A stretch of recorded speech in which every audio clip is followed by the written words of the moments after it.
I don't see any necessary conflict between the two at all. I mean, science is a tool for investigating our world. It operates by certain rules, and using those rules mean we discover the natural laws that govern our planet, and we can learn a lot about the life on our planet. But I don't see that there's any inherent conflict between science and faith.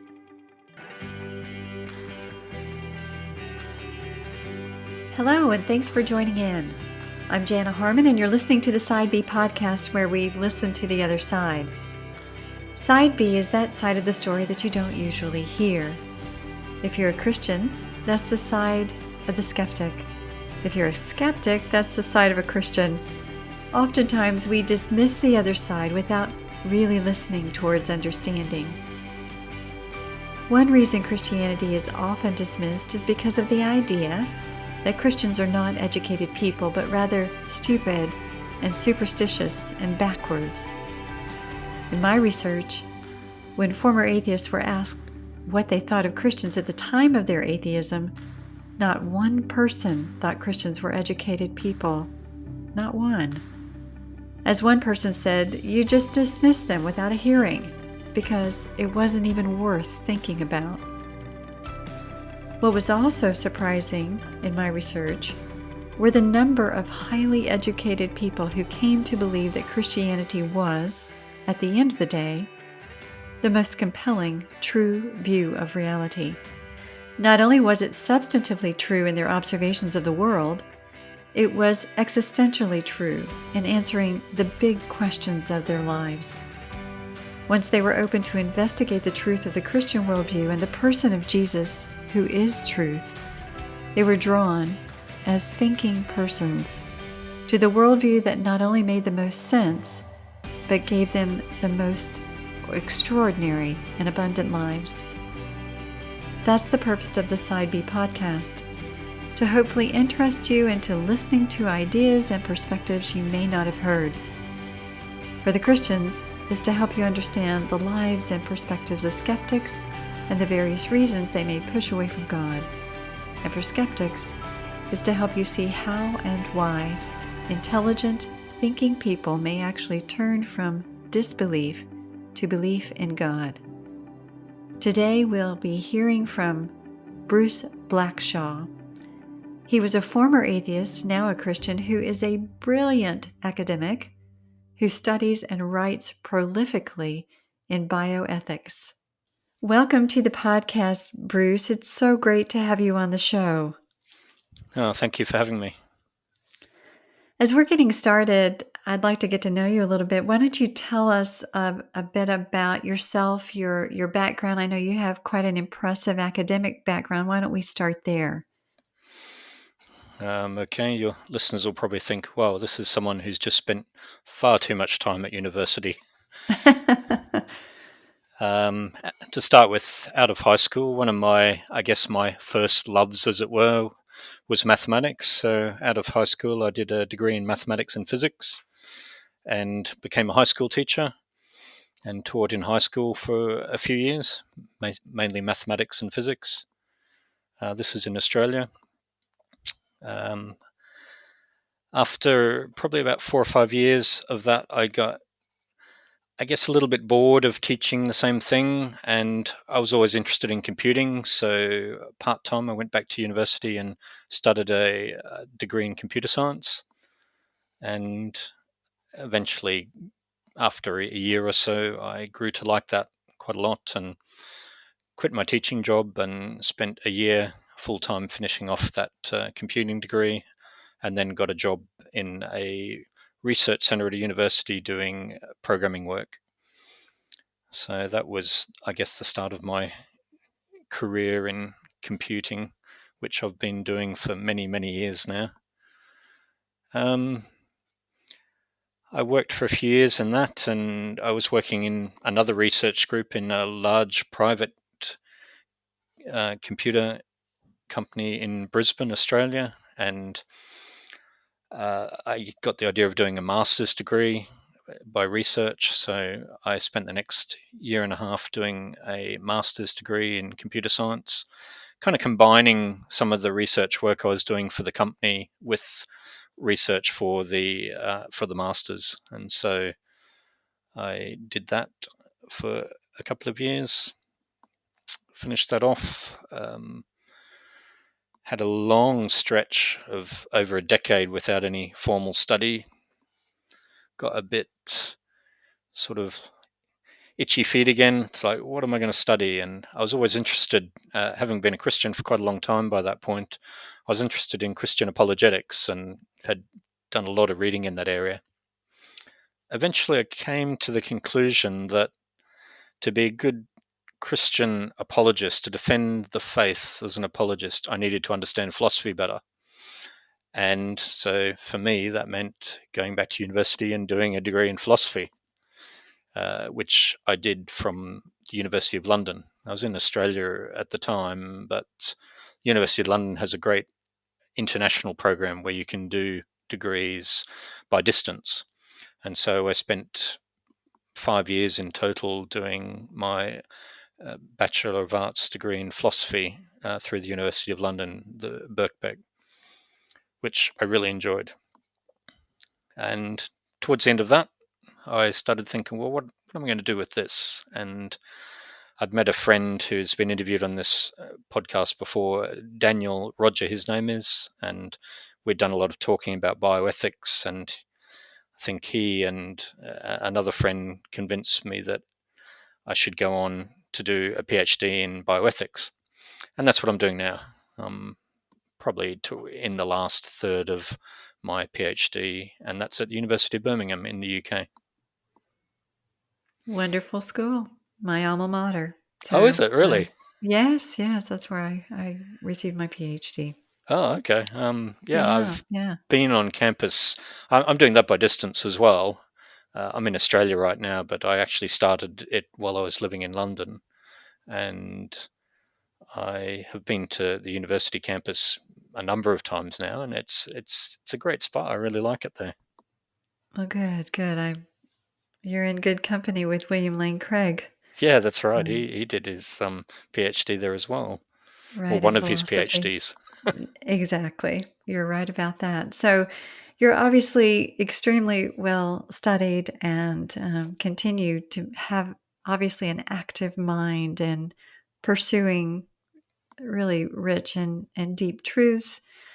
Particularly, I've noticed that you have quite a resume of academic publications in the area of bioethics. So even though you're actively in a PhD program, you have published prolifically in that area. So, just I would say quite impressive. So, it sounds like you're currently in Australia, right? That's right. Yeah, I moved here in December last year from the United Kingdom, where I spent the previous 6 years. And that is your home. So, why don't we kind of take your life now back towards the beginning, and because we want to understand what your thinking was earlier in your life. Did you grow up in Australia? I did. I did. I was born in Brisbane, in Australia, and mainly grew up in Australia. Interestingly, though, one of the big influences on my life was actually in the United States. My parents were both atheists or agnostics. They don't really have any belief in God at all. They're both scientists. My mother, when I was a child in primary school, she did a PhD in animal behavior and became a lecturer in animal behavior and quite a well known one. My father was a physiologist and he studied reproduction, and he worked for many, many years at the University of Queensland in Brisbane. So I come from quite an academic background, and it's kind of been a natural thing to go on and do more study myself, just because of the example of my parents. My grandfather was also an academic as well, and so yeah, there's quite a long line in my family from that regard. But my parents didn't have any belief in God, and growing up, I didn't either. I naturally took the sort of view that if you can't prove it with science, then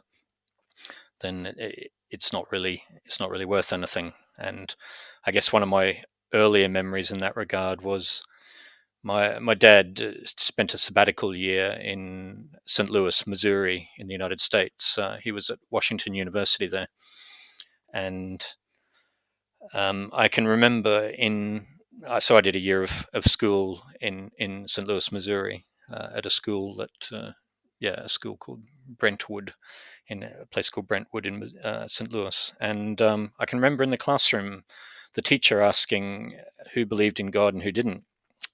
And I was the only person in the class who didn't believe in God. And they asked me what I believe, and I said I believe in science. So that's one of Mm. my very sort of earlier memories of not being a believer. The culture that you grew up in as well, beyond your family, was there any reference to Christianity in your culture or among your friends, or was it?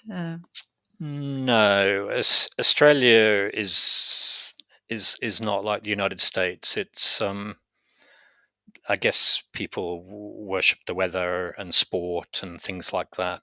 So I didn't set foot in a church in Australia until I was a teenager. I didn't go to Sunday school. I didn't do anything in that regard. It was quite easy when I grew up to completely avoid church altogether. It wasn't something that ever even occurred to me to do, or anyone I knew would no one I knew would go to church. Um, so no, It just wasn't on the radar. wasn't on the radar, and that's fairly normal for a lot of people in Australia, I think. So during this time where you were, it just wasn't a thought for you. It was totally irrelevant. What did you think God and religion and religious people? What was that for you? Was it? What did you think it was? Wasn't really anything at all. Um, I I guess unusually, I grew up without a television set, so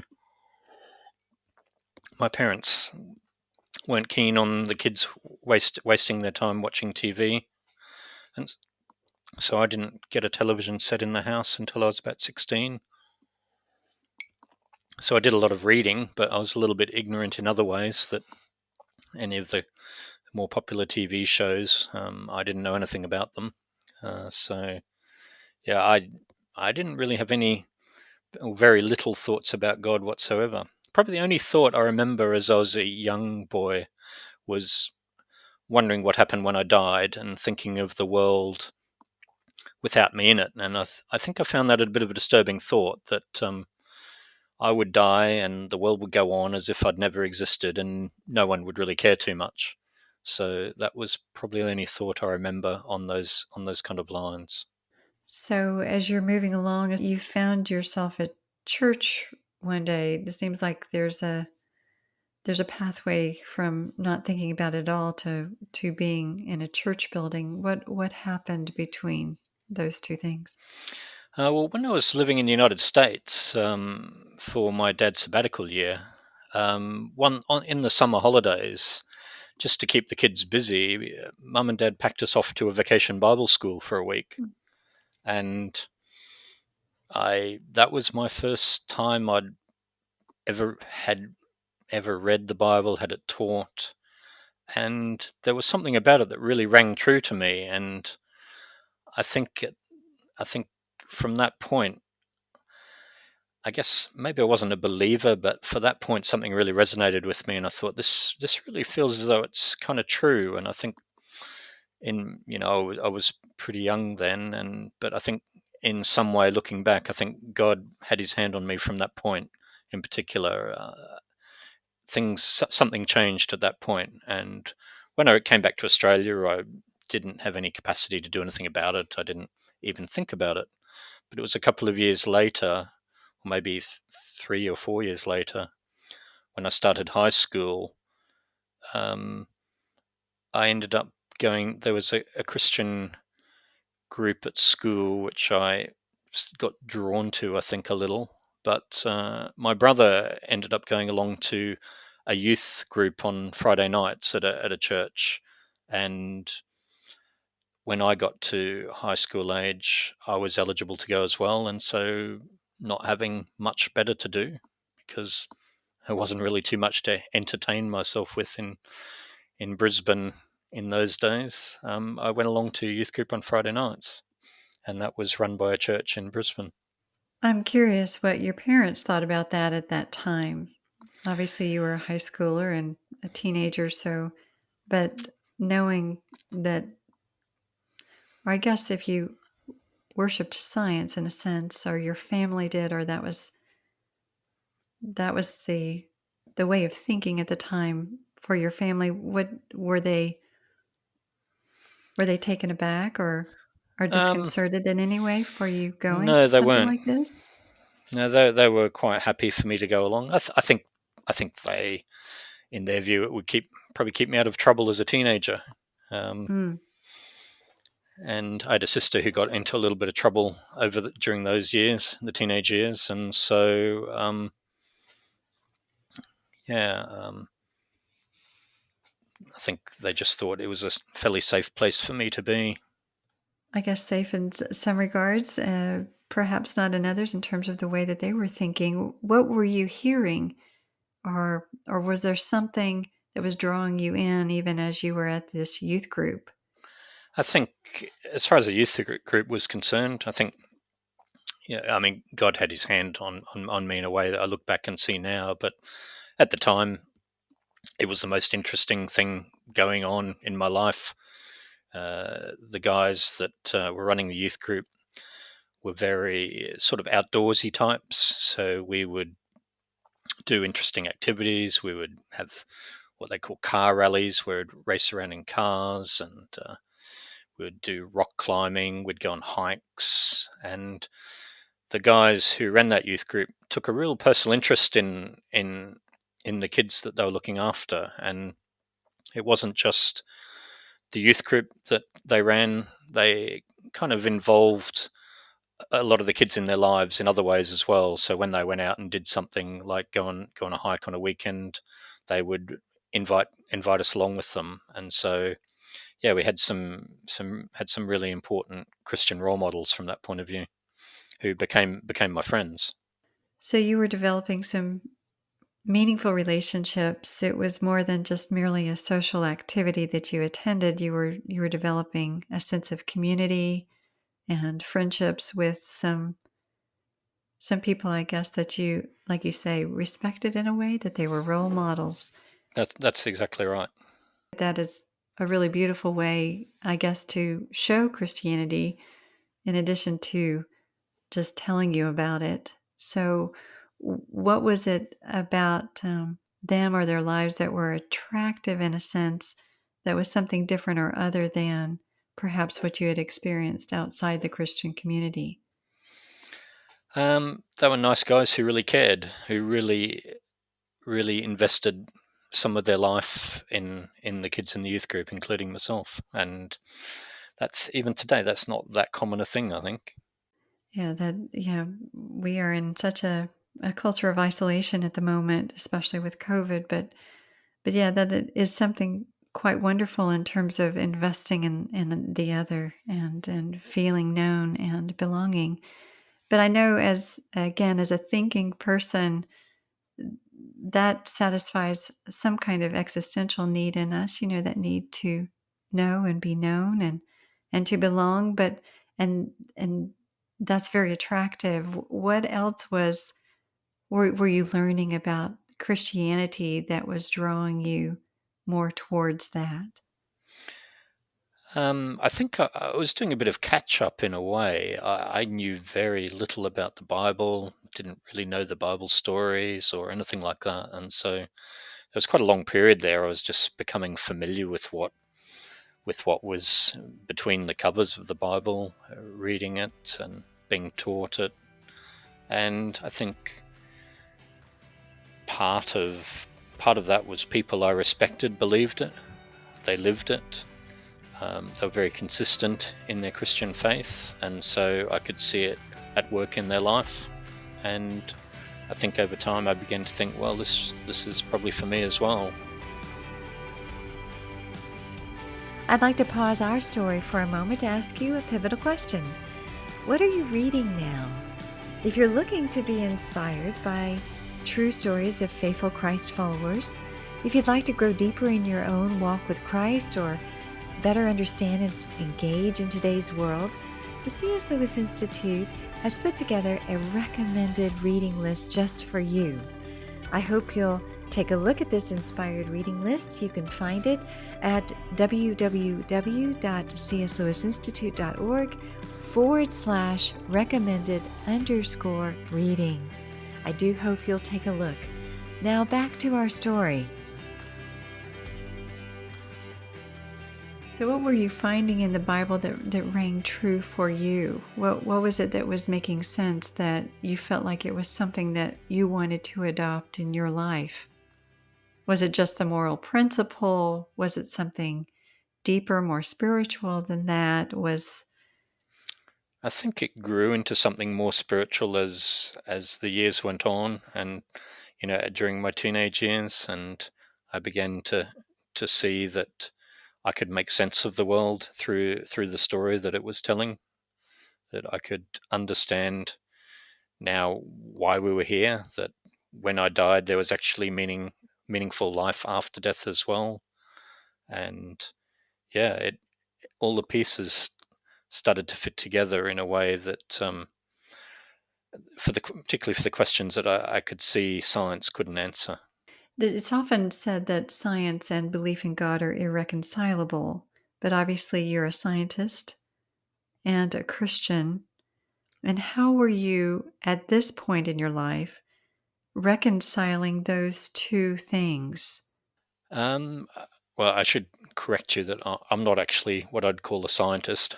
I did a Bachelor of Science degree, that's all. If anything, I'm a philosopher and a software developer, not a scientist. But having grown up with scientists and had a lot to do with science, I guess I do understand the scientific mindset a little.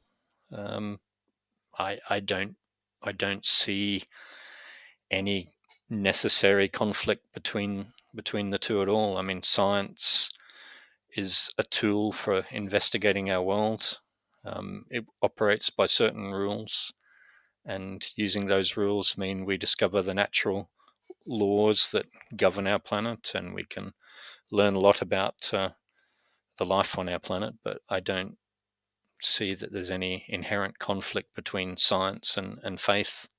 So that was not an issue as you were embracing this religious understanding of the world, that it was making sense for you, and it was answering some big questions, but they were different kinds of questions than perhaps the mechanics and the how as compared to the why.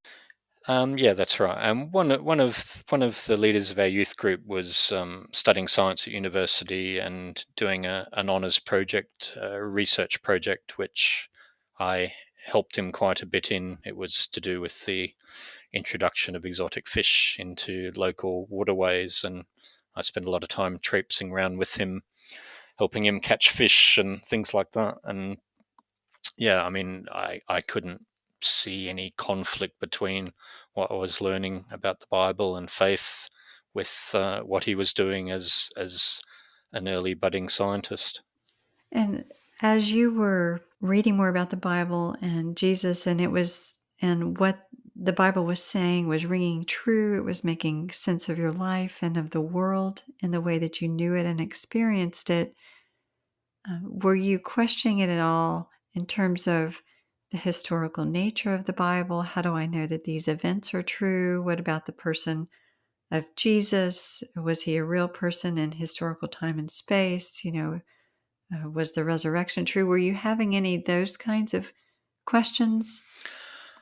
Was, but the church I was going to at the time, it's called the Wesleyan Church, and which I'm no longer attending a Wesleyan church nowadays. I go to a Baptist church, but in those days they had a sort of a leader who was very, very much into Christian apologetics, and there was a strong camping movement. So at Easter, the local churches would go away on a youth camp, and we'd have a series of, you know, Bible teaching and things like that. And there was quite a bit of apologetics presented to us at the time. So I think as I grew up as a teenager, it was all presented to me in a way that was not anti-science, that clearly could reconcile science and Christianity, and presented the evidence for the Christian faith. And that was quite a strong component of what I was taught. And so a lot of the questions I had were answered in that way. They're also quite keen on training people, and so they had a Bible college down in Melbourne, which is quite a fair way south of where I lived. But they used to run summer Bible study courses, Bible college courses, and those courses were run by a lecturer in Brisbane who would present all the material. There's a lot of opportunity for question and answer, and so I used to engage in that quite a lot and get my questions answered, or raise new ones and get them discussed. So it was quite an intellectual atmosphere at the time. Certainly a very open atmosphere to ask questions and challenge assumptions and things like that. So I think that was really, really helpful to me. So I'm so happy to hear that you had that kind of, especially as a thinking person, a place and a space to study and investigate and ask questions and push back, and that you had those who could actually give some good answers and guidance to finding what was true. So as you were moving along and you're in high school, and it's all making sense both existentially and intellectually for you and spiritually, did you come to a place of belief at a certain moment, or was it a process, not a particular place in time, or that you came to see that perhaps the Christian worldview is true, the Bible rings true, that everything seems to come together? It all kind of came together. A friend of mine invited me along, I think when I was about 14 or 15, to, I guess, an evangelistic crusade meeting. And at that time, he encouraged me to sort of make some kind of Christian commitment, and I felt that that was the right time to do so. And so that was, I guess, a moment of decision. It didn't feel as though it made any difference to me, but I think from that point onwards, I, I took a more serious view of Christianity and became more committed to following Christ. And I guess at that point, I would say it was my real conversion. And your parents, I'm just curious, as atheist agnostics, how did they accept your Christianity?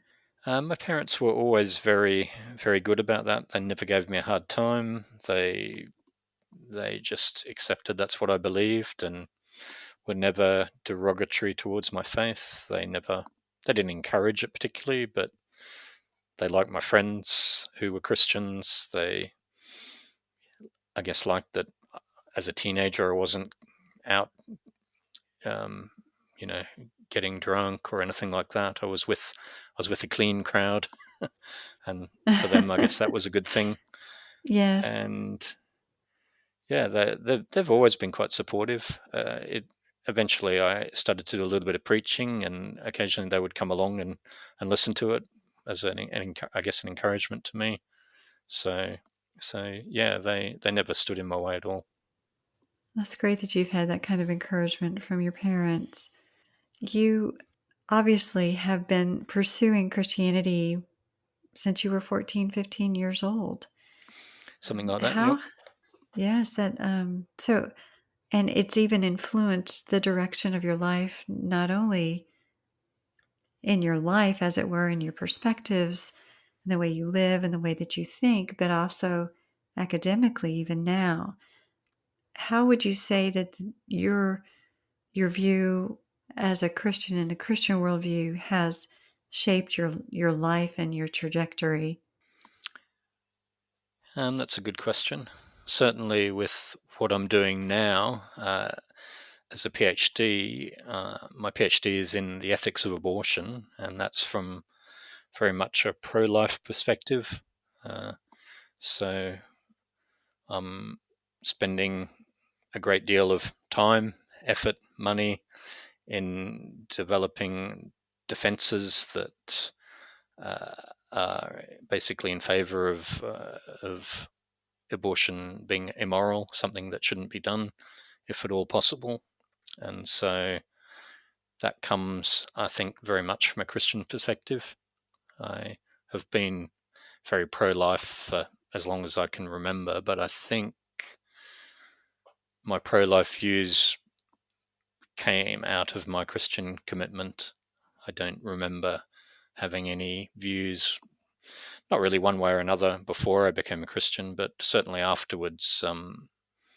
I saw life as something that's special, created by God, and it's important to defend that life from being unjustly ended.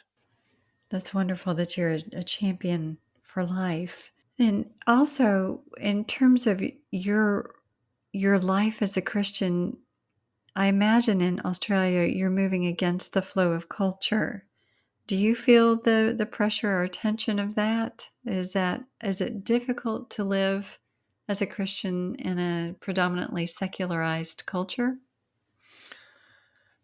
Uh, I mean, yeah, well, certainly during COVID times, it's not, because I hardly go out of the house. But uh, a lot of my interaction, being a kind of computer nerd, is online. So I do engage in philosophy groups with atheists quite a bit, and so that's probably my biggest, the biggest way I interact with people out there.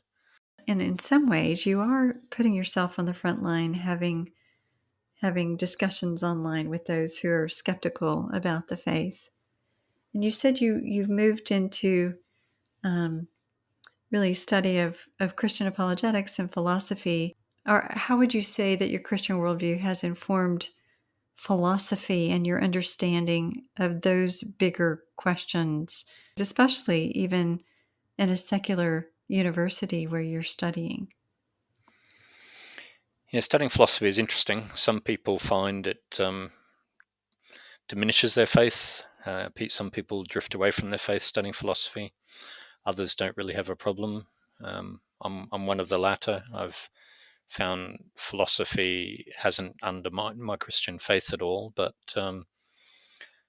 I think it has taught me to be more critical of some of the arguments Christians put forward, especially in apologetics, and to realize that some arguments are stronger than others, and that the apologetics that I had practiced before I started studying philosophy was not as rigorous as it should have been. Um, there are always deeper questions to ask, and sometimes as Christians, we don't want to do the intellectual work of formulating arguments properly and deeply and really considering what the other side might think. So philosophy has, I think, taught me to try and be a little bit more even-handed, to consider objections to things more seriously, to try and look at all sides of a question, and not solely come at something from, I guess, a Christian point of view, but to try and understand what someone opposing that view might think, the reasons why they might have for that, and how reasonable those reasons might be. I'd like to pause for a moment and talk with you about a new resource at the C.S. Lewis Institute. Time and again, we've all faced various difficulties. It's during those times that God desires that we humbly pray and seek His path and power. In the current challenging season that is upon all of us, the C.S. Lewis Institute has a renewed commitment to prayer, and our hope is that you will join with us. We have prepared a number of resources for you, a collection of articles, videos, recommended books on prayer, all gathered in one place. You can find them at cslewisinstitute.org/season-of-prayer. We hope you'll take a look. Now back to our story. You are obviously a very intelligent, rational person, and oftentimes Christianity is given the caricaturing that if you're a thinking person, that you shouldn't be a Christian, or Christians are uneducated people. But you are a living counterexample to that. Do you feel a sense of that kind of caricaturing of Christians as unthinking, non-thinking, non-rational kind of people? I think, certainly that caricature's out there. There are, being part of, I guess, the worldwide philosophical community, in regular contact with many Christians who are philosophers, and some of them, as far as I can see, much smarter than what I am, and so uh, I think there are intelligent, rational Christians out there. It's just that the perhaps like any faith, there's people who hold on to it for different reasons, and there's certainly people out there who don't want to look at the intellectual questions of faith, and the faith they have might be enough for them, and there's all types of people out there, aren't there? There sure are. In every worldview, it seems like there are those who are more drawn towards really considering their worldview rationally, and some are not. I think too, just from what I know of the United States, is politics and religion tend to get a little bit intertwined there, far more than they do in Australia and the United Kingdom. It's quite normal for Christians to be on either side of politics in the UK or in Australia. People don't normally feel too stigmatized by voting on the left side of politics, but in the United States it seems to be much more polarized, and I think that kind of leads to a bit of caricaturing as well, especially with the whole political scene there at the moment, and Oh, so yes. that doesn't help. No, it sure doesn't. I really appreciate your just kind of studied, thoughtful sense of Christian faith that not only informs your mind, but obviously your life and the way that you approach it, the way you think about it. And it is just a beautiful example, I think, of all of the parts of us coming together. It infuses the entirety of your perspective in your life, because ideas have consequences, right? And so you're a big advocate for things that are ethically good and true and beautiful, like life. And I love to see that. As we're wrapping up our conversation, Bruce, if someone was, say, a curious skeptic who was listening to the podcast, who didn't think that Christians could be thoughtful or scientific or intellectual, or they just didn't think that it was worth considering, uh, do you have a word of advice for someone like that? Well, the internet is a wonderful thing for finding out that that's not necessarily true. There is no end of resources to go to. My personal favourite, as we've mentioned earlier, William Lane Craig, has the Reasonable Faith website. He's got a huge realm of material there, podcasts and articles and things like that explore a huge range of Christian apologetics, philosophy. So that's a really good place to start. There's other philosophers out there and scientists who are worth investigating. The fantastic thing about the internet is that all these people are right at your fingertips. Tim Keller, you search for Tim Keller, look up some of his podcasts, his books, some amazing apologetics information there. Who else? I mean, there's no end of guys. John Lennox. John Lennox is a mathematician who does apologetics. A guy from beautiful accent from Northern Ireland, and he's got some amazing debates and talks you can listen to. So all the resources are out there. Go and check them out. See what you can find. Don't write Christianity off as anti-intellectual or not wanting to grasp hold of difficult problems, because there are Christians out there doing that hard work right now. Those are excellent resources, and I'll include those in our episode notes, just some websites and things to connect with those resources. And finally, if you could speak to Christians in terms of how they approach their faith, or what you might encourage them to do in terms of strengthening their faith or their apologetic for the Christian worldview, how would you encourage them? I think I'd encourage them to do so in a similar way, to start finding out the resources that are out there, start thinking of if there's any questions they have unresolved, like the question of suffering, which is probably the most difficult question out there. Start listening to these guys. Listen to Tim Keller's talk on suffering and how different cultures, different worldviews approach suffering, and other resources out there. The answers are there, and people have thought through these things, and it's really important to educate yourself on these things, not only for you, but for the young, particularly the young people in the church, people in their teens and going through university. Apologetics isn't that big a thing in churches, and young people are almost at an unprecedented rate leaving the faith as they go to university and shortly afterwards.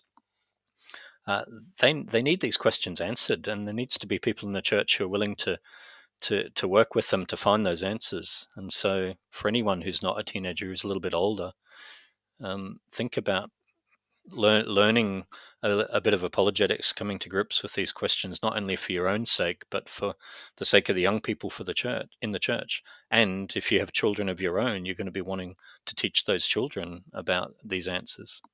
Absolutely. Um, if you could, for those who aren't familiar with the term apologetics, and there are those who call themselves Christians who really have no idea what apologetics is, can you describe what that word means? It, it, it sounds like it's apologizing for the faith, but it's not really. It really means defending your faith, as the Apostle Peter meant. Having an answer for people who ask you about your faith. If someone says, "Well, why do you believe?" What kind of answer are you going to give them? That's probably the very first thing. If you think, "Wow, if someone asks me that, what am I going to say? Why am I a Christian? Why do I hold on to this? Why is it important to me?" And we need to have answers to those kind of questions when people ask us. And that's what apologetics is: having a reason for the faith that you have. Very, very good. As we're ending, Bruce, I just appreciate all that you have brought to this podcast today. Is there anything else that you'd like to add before we close? Any Sure, other yeah, thought? there is. Christianity isn't just an intellectual thing to me. Satisfying the intellect is extremely important, but it's also important not to let the intellect take away from your own relationship with God. And I know for me, that's always a temptation to spend too much time studying about God and the reasons for God without encountering God himself. And so Mm. that's an important thing not to lose hold of. Nowadays I identify with a charismatic tradition. I think God does miracles now. I've seen God do some amazing healings. I've seen some amazing prophecies, and yeah, God is not just a God of the textbook or a God of the rational mind. He's active in the world today, and yeah, he's out there, and we can encounter him. That's a great word. Thank you for that. And thank you for your time again, Bruce, and coming on and from all the way across the world in Australia. But you're as clear as day, and I so appreciate, again, you're spending your time with us. So thank you again. Thank you very much. I enjoyed talking to you. Wonderful. Thanks for tuning into the Side B podcast to hear Bruce's story. You might also want to visit his blog called The Philosophical Apologist, and I've included that in the episode notes for your reference, along with some other apologists that he mentioned in the show.